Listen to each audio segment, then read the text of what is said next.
O livro Mais Esperto que o Diabo foi escrito pelo autor Napoleon Hill, que também escreveu o famoso livro Quem Pensa Enriquece, que é considerado o 9º livro mais vendido de todos os tempos. Bom, nesse resumo você irá aprender o porquê é difícil para você encontrar a sua vocação, como não ser um alienado, que era como Napoleon chamava as pessoas que não sabiam qual era o seu propósito, e 7 traços específicos para buscar o sucesso físico, mental e financeiro. Basicamente, a maior parte do livro se trata de uma entrevista entre Napoleon e o diabo, mas o primeiro capítulo se trata de como Napoleon aprendeu a ser bem-sucedido e por que ele é credenciado a escrever esse livro, ou pelo menos então a ter essa entrevista.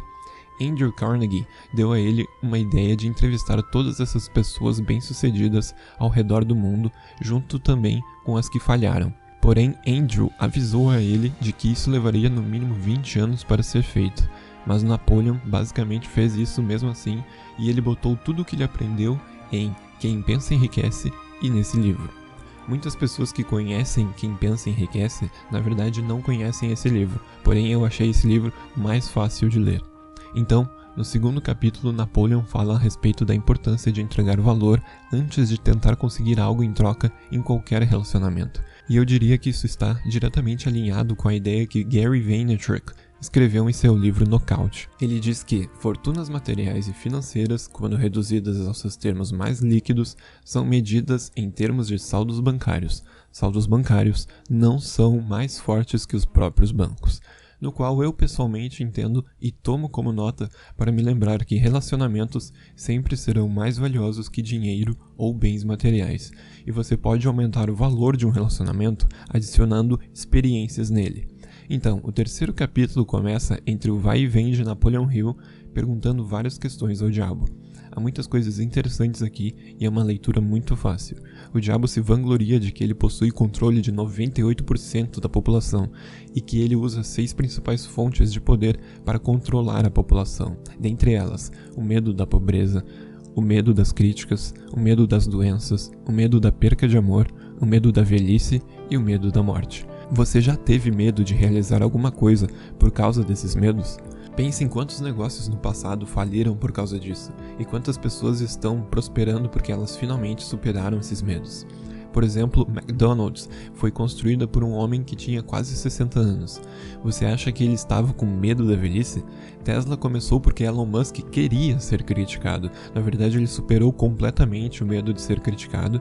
Ele queria mudar a maneira de como os carros elétricos eram vistos. O diabo diz que o oposto desses poderes e desses medos são amor, fé, esperança e otimismo, que são certamente vistos em negócios prósperos e pessoas bem-sucedidas. O diabo diz que seus maiores inimigos são aqueles que inspiram as pessoas a agir. Pessoas como Sócrates, Confúcio, Abraham Lincoln. Você consegue pensar em mais alguém? Talvez o próprio autor desse livro? Eu espero que o meu canal esteja sendo bem sucedido em te entregar as ferramentas, o conhecimento e a motivação para agir. Uma coisa que eu achei interessante nesse capítulo é que o diabo diz: eu corrompi as mentes dos jovens ensinando a eles a beber e a fumar, mas eles têm me surpreendido com uma tendência muito séria de pensar por si mesmos. Napoleon afirma no livro sobre a negatividade dos cigarros, no qual o diabo diz que quebra o poder da persistência e da resistência. Isso é importante porque você precisa lembrar que esse livro foi escrito em 1938, um tempo antes da publicação das evidências científicas a respeito da nicotina e de outras químicas destrutivas e viciantes presentes nos cigarros. Meu capítulo favorito é o capítulo 4. Este é o capítulo onde Napoleon faz com que o diabo diga a ele o seu melhor truque, isso é, levar as pessoas a se tornarem alienados. Alienado é alguém que é influenciado ou controlado pelas suas circunstâncias fora de sua própria mente. Soa como alguém que não é proativo, certo? Por exemplo, alguém que tem muitas opiniões, mas que vai notar que aquelas opiniões não são propriamente suas. O diabo diz que elas são suas opiniões, opiniões de outras pessoas. Alienados também não sabem o que eles querem na vida, e como eles não exercitam e não usam seu cérebro, o diabo ganha controle sobre eles. Agora, quantas pessoas você conhece que são desse jeito? Você já navegou pelo Facebook ultimamente? O segundo maior truque que o diabo tem para ganhar mais pessoas é persuadindo elas ao seu pensamento antes mesmo que elas nasçam. Napoleon descobre que muitas pessoas nascem em certos padrões de pensamento simplesmente porque essa é a maneira que seus pais pensam, e eu tenho certeza que você pode relacionar com isso. Uma ótima citação que eu circulei é: a mente é nada mais, nada menos do que a soma de todos os hábitos. Isso significa que se você pegar todos os hábitos em sua vida ou na vida de alguém, você pode prever precisamente aonde você ou outra pessoa estará no futuro. Mais pra frente, o diabo explica que se todos os hábitos criados desde cedo na vida de uma criança não a conduzirem para que se tornem alienados, ele irá tornar elas um alienado na escola. A maioria das pessoas se tornam alienado na escola porque elas não têm ideia de suas futuras ocupações, elas não têm um propósito definido e nós falaremos sobre esse termo mais tarde. O diabo diz: as crianças na escola não são ensinadas a desenvolver e usar a sua própria mente, mas a adotar e usar os pensamentos de outros. E eu realmente gosto dessa citação, não irei comentar essa, mas como você se sente sobre isso? Deixe seu comentário abaixo.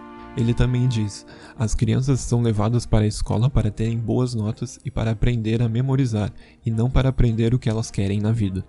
Então, você sabe o quão poderoso é isso? E se houvesse uma aula nas escolas que te ensinasse a procurar o que você quer na sua vida? Uma que te desse tempo para se preparar e realmente pensar a respeito do que realmente é importante para você e como achar aquilo que você é realmente bom. Eu aposto que essa seria a aula mais valiosa de todas. Enfim, há outras maneiras de se tornar um alienado, além de nascer em uma família que pode alienar desde cedo ou em um sistema escolar horrível que pode alienar mais tarde. E eu vou listar algumas maneiras antes de aprendermos a como não ser um alienado. O diabo diz que ele usa o casamento. Eu faço as pessoas casadas brigarem entre si e a reclamarem sobre dinheiro. Eu faço elas brigarem sobre como criarem seus filhos. Ocupo elas em controvérsias nada agradáveis entre seus amigos. Eu mantenho elas tão ocupadas procurando a culpa uma na outra que elas nunca têm tempo para mais nada para tentar quebrar o hábito de serem alienadas. O diabo diz que ele usa os trabalhos e as ocupações. Eu ensino as pessoas a conseguirem o primeiro emprego que elas puderem e a procurarem o emprego mais seguro e confiável possível, para que então eu possa controlar elas mais facilmente pelo medo da pobreza. O diabo também menciona o dinheiro. Eu ensino as pessoas maus hábitos para lidar com o seu dinheiro. Eu proíbo elas de acompanharem os seus orçamentos, o que causa a elas um medo ainda maior da pobreza. Então, agora que nós sabemos o que é um alienado e como se tornar um alienado, eu vou te ensinar o que Napoleon disse sobre como não ser um alienado e achar o seu propósito. Uma das coisas mais importantes para um não alienado é o seu propósito definido, especificamente a sua razão de ser ou de existir. Os japoneses chamam isso de Ikigai.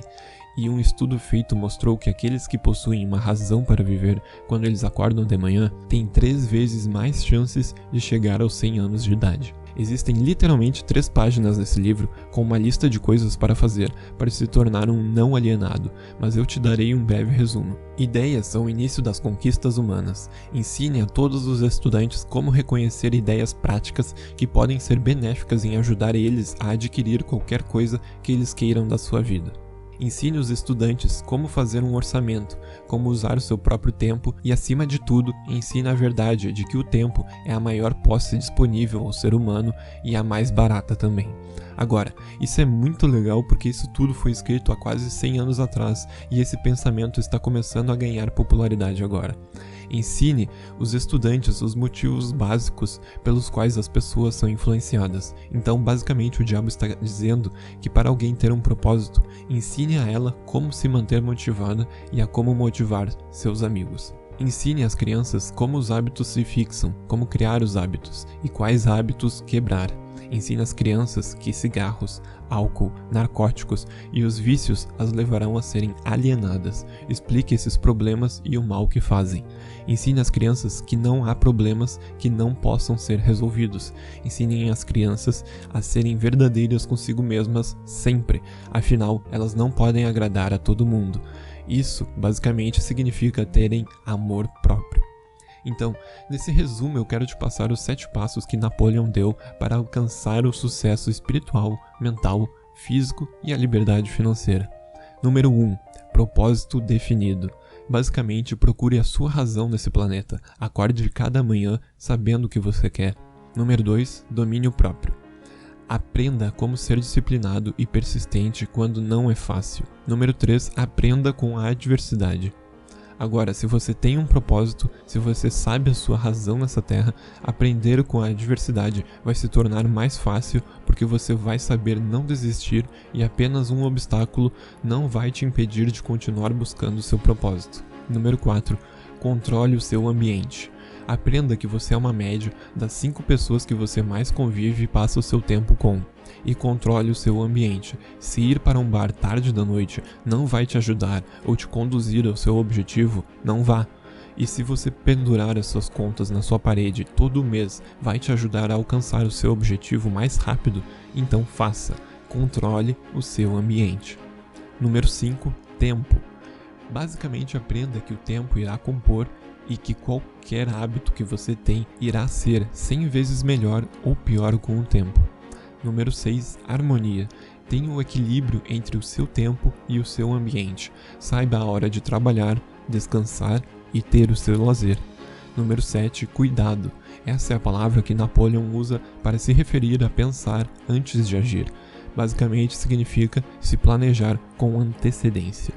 Espero que vocês tenham gostado desse vídeo e se você quiser ler esse livro e ajudar o canal, acesse o link da Amazon, é o primeiro link na descrição. Muito obrigado por assistir, se gostou, deixe o like e não se esqueça de se inscrever no canal para receber mais conteúdo como esse. Um abraço e até a próxima.